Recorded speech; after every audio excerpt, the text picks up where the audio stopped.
There was a time when helping felt personal. Not always in an obvious way, not always as pride or obligation, but there was often a sense that helping said something about who I was. Being helpful meant being good. Being needed meant being valuable. Being available meant being worthy. Even when I didn't think of it that way, helping carried identity. This episode is about what it's like when help still happens, but there is no helper behind it. For much of life, helping is organized around roles. We help as parents, partners, friends, coworkers, caretakers. We help to maintain connection, to reduce guilt, to confirm usefulness. Helping becomes relational currency. If I help, I belong. If I help, I matter. If I help, I'm doing my part. And when helping is tied to identity, it carries weight. You feel responsible not just for the action, but for the outcome. You feel involved beyond the moment. You feel the pull to manage, fix, or follow through emotionally. But there may come a point when that structure softens. You still help. You still respond. You still notice what's needed. But helping doesn't feel like something you're doing as someone. It feels like a movement. At first, this can feel unfamiliar. Without identity attached, helping may feel quieter, less satisfying in the way it used to be. You may wonder whether you care less, whether you've become detached, whether something essential is missing. But nothing essential has gone missing. What's missing is self-reference.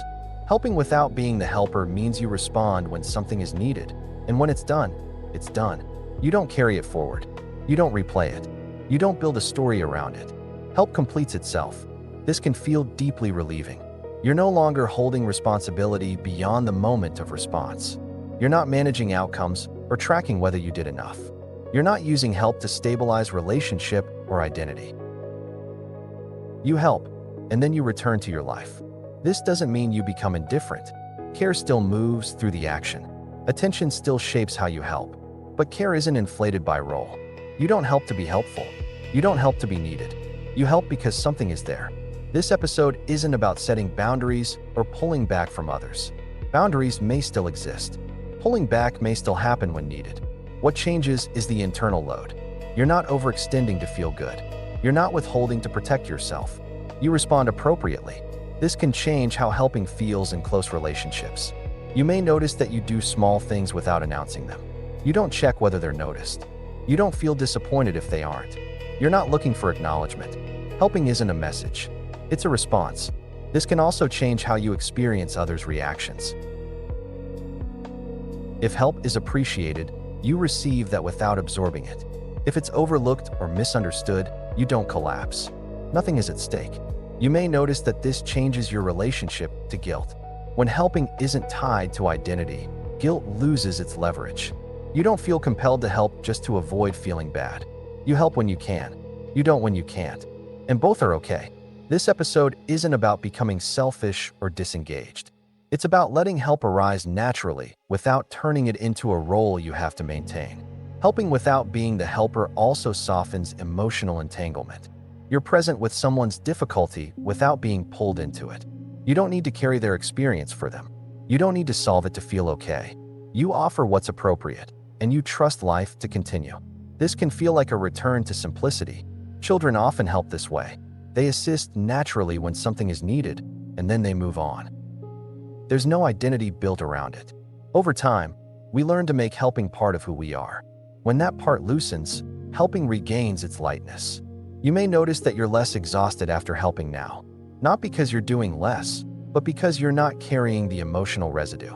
You don't keep score. You don't accumulate effort. This season has been about contribution without self-returning.